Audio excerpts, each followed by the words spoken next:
Yo, Philly. This is the final piece. The final piece, Five. The final piece to this draft. And I think this guy is a gem. I absolutely think that this guy is going to be a project. I'm going to start right there. And I'm talking about Quez Watkins. The kid, I think, had the second best 40 time. I think I talked about him in a previous video. The kid is he just jumps off at the radar. Underrated athleticism, got better every year. Long ball threat. Athletic. Just a guy that I believe that he's a junior.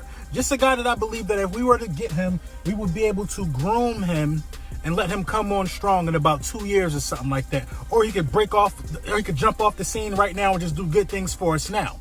I think that if you're talking about speed and wanting to be able to stretch the field, this is a guy you need to look at. It's a fourth round guy, something like that. It's a little discrepancy about his height. Some people saying he's 6 feet. Some people saying he's 6'2". ESPN got him listed as 6'2", but he's worth a pick. He's worth being on this list. It's a project that I would consider.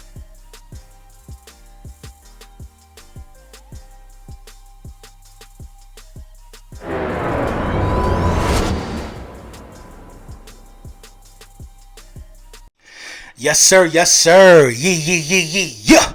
Lil Brunson back at you with the back at you, and I am the best reporting on the Eagles. Listen, I had to show y'all about a little bit about before Quez got here and while he's here to show y'all this. There's a lot of people running around telling us that we don't know nothing about no Quez Watkins, that we ain't know Quez Watkins was on our roster. We talking about, listen, first of all, we drafted Quez Watkins, and if you've been a supporter of LB, you already know that we've been talking about Quez Watkins since he was still in college. We basically manifested Quez Watkins to the roster, during me and Philly 500's annual draft board. So, that's that. Quez looking good. Quez is looking good. Quez is looking so good that I almost forget about Travis Fulgham at times. It's not a bad thing. We need these type of weapons. We need guys that's hungry and that want to show up like this. Quez Watkins is showing that he can take a slant to the house or beat you deep. Quez Watkins is looking like a really, really young Ted Ginn Jr. with a higher ceiling. Now, Ted Ginn Jr. is an NFL legend, in terms of being a Swiss Army knife at the wide receiver position. You got elite wide receivers, the Marvin Harrisons, the Randy Mosses, the T.O.s. You just got elite wide receivers. Then I like to say you got elite like, Swiss Army knives at the wide receiver position. Those guys would be like Deshaun Jackson, Quez Watkins, Devin Hester, guys that can do things on special teams and bubble screens and plays like that. You got guys that can just do more. You know what I'm saying? It makes sense to me. Might not make sense to you. But I think Quez Watkins has a ceiling that could be a little higher than Ted Ginn Jr. Ted Ginn Jr. was very productive, very good player. And, to get a Ted Ginn out of Quez Watkins would be remarkable. You know what I mean? Really, really good draft by the Philadelphia Eagles and Howie Roseman going out there and doing this thing. Listen, this video is brought to you by Manscaped. Use code Brunson, save 20% off. Get the free shipping. The free shipping I fought for that for y'all. Almost forgot to tell y'all. And the Hurt Season hats are available. Listen, let's get down to business. Drops. We got to talk about these drops because we've seen drops in our first preseason game. Now it was a bunch of drops today in the joint practice against the New England Patriots. I got to talk about drops differently because we have Jalen Hurts. We got Jalen Hurts. We can't just be normal content creators when we got Jalen Hurts for some reason. When we talk about anything in the passing game with the Philadelphia Eagles, we have to put it in the proper context because publications with 40,000 subscribers, like what is it, NFL Rumors, the guys on Twitter, they're posting stuff like this saying, oh, tough day for Jalen Hurts because they're not really in tune. I'm telling you, this is the problem with saying you cover 32 teams. Pick one and stick to it. If you're not good at NFL rumors, just say you're not good at NFL rumors. And you're just good at spreading propaganda that's already out there. Because when we get a guy that covers the Eagles, like my guy Rob, he breaks it down in context. Us Eagles fans, we already knew that the balls were dropped due to wide receivers having the ball hit their hands and them not being able to bring it in. I.e., I think one was Dallas Goedert, and who was the other one? I think it was Kenneth Gainwell. Both of Jalen Hurts' interceptions today came off of bouncy passes that guys couldn't bring in. Basically, the ball bounced off their hands, went to the other team. Happens all the time in the NFL.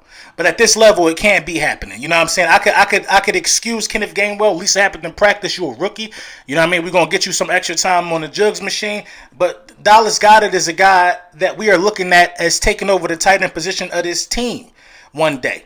And Dallas Goedert and Zach Ertz keep having balls go through their hands. You know what I mean? It's not looking good, and I'm just not feeling good about that. Them guys are supposed to be setting the tone for Tyree Jackson because a lot of people have been talking about how good he is, and I haven't heard no stories of no balls dropping off his hands. But anyway, we got to talk about these drops because publications are just going to, spread propaganda and not put it in proper context. The reader deserves context. Don't say he threw 2 interceptions, he having a rough day. Say the wide receivers are having a rough time holding on to the ball. And balls are popping in the air, and teams are coming down with it. Yeah, we know the interceptions go on his record or whatever if this is a regular season game, but call a spade a spade. Call a spade a spade, because I know for a fact that if it was Trevor Lawrence, everybody would be saying them wide receivers need to hold on to the ball. Everybody. You know what I'm saying? Like I told y'all earlier, I'm going to be holding these guys. I'm holding all of these wide receivers this year against Jalen Hurts this year. We ain't get a big enough sample size, so okay. Now, this is the year that Jalen Hurts, I'm telling you, he's going to be better than all of them dudes. All of them. Look at his efficiency coming out of his last year and his efficiency coming out of college. They're not talking about that because it stacks right up with those other guys that they want to tell us is good. And I put out a quiz, man. I said, listen, man, if somebody, I cash up somebody $100, if they can explain to me that if Trevor Lawrence is such the superior passer, and I'm using Trevor Lawrence for a reason, nothing against the kid. If Trevor Lawrence is such a superior passer to Jalen Hurts, then why is Jalen Hurts, completion percentage around the same as Trevor Lawrence? And why is Jalen Hurts the quarterback out of the two that threw for more yards in the season during their collegiate career? And understand this when you're talking about completion percentage. Understand Jalen Hurts played another season more than Trevor Lawrence and still has about the same completion percentage. You know what I mean? So for all you math wizards that are about to hop in the comments, understand this. The more attempts you take, the more chance you have of lowering your completion percentage. He played another season. More games, more attempts. You do the math, man. You know what I mean? But it is what it is. I'm concerned about Miles Sanders. I'm really, really concerned about Miles Sanders. I think Miles Sanders dropped the ball as well. Like a wide open drop in the flats. This is becoming an occurrence that is just not looking good for Miles Sanders. In terms of getting the type of bag that running backs get around this, during this day and age in the NFL. You got to be able to be a Christian McCaffrey, Alvin Kamara, Aaron Jones type of guy if you want that type of bag. Saquon is low-key like that. He just bigger than them. You got to be one of those guys, man. And, I mean, Miles Sanders will fall into the category of Jordan Howard, and that's not good. If Miles Sanders can't prove to be a consistent catcher this season, you got to start looking at drafting another running back. Or giving Kenneth Gainwell more time. Because Kenneth Gainwell seems to be from that new breed of running back who could do it all. It got to happen. Listen, man, they said the Philadelphia Eagles first team defense against this joint practice of Cam Newton and the New England Patriots random dudes off the field. The first team defense dominated. That's what you like to see. I'm talking about, they said it was just complete and utter domination, and that's a good sign. Being as though we had 2 guys already in the top 100 yesterday with Brandon Graham and Fletcher Cox, and I've been saying this from day one. We had the best defensive line in the National Football League. From day one. You know how long them guys been around and they still cracking top 10 lists? This just solidify what we was talking about. Listen, so many receipts are going to come out during this football season. It's going to solidify everything we're talking about here. They think it's some delusional talk, but it's going to prove itself to be true. Because I'm not following what everybody want me to say. Oh, I got a special announcement too. During the football season, me and my guy Philly Mike, y'all know Philly Mike, go sub him up. We about to, bring y'all a pregame show every week for every game. It'll be either on Friday or Saturday before kickoff the next day. You know what I'm saying? Or that Monday night game or whatever. If it's on a Thursday, we're going to get it to you earlier than that too if it's a Thursday night game. It's going down. Shout out my guy Mike. Make sure you sub him up. Listen, man, the Patriots beat writer was also in the building, man, during this joint practice. He said, I'm going to put it up there right there. He said that, Jalen Hurts was the best quarterback on the field today. The Philadelphia Eagles won on both sides of the ball. This is what I'm trying to tell you. Oh, and Jalen Reagor looked phenomenal today as well. phenomenal. Devontae Smith is back practicing with the helmet on. Listen, it's about to come together. It's about to come together, man. These guys practice like they hungry. They practice like they hungry. And that's what I like to see, man. And I think it's going to translate onto the field. Dudes want to get better. You got Jalen Hurts displaying. Listen, when some of these, listen, it's two type of quarterbacks. Y'all could break it down and y'all could decipher it however way you want. It's two type of quarterbacks that come into the NFL.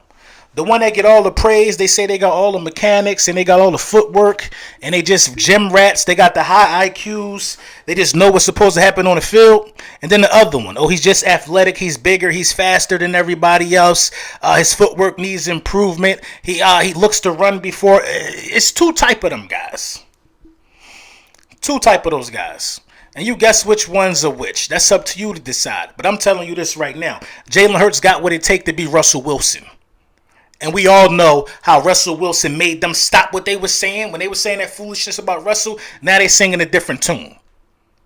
Now they sing a different tune about Russell. They talk top 3, top 5 every year. Jalen Hurts got it in him to change their minds. That's all I'm going to say, man. Let me know what y'all think in the comments about the joint practice.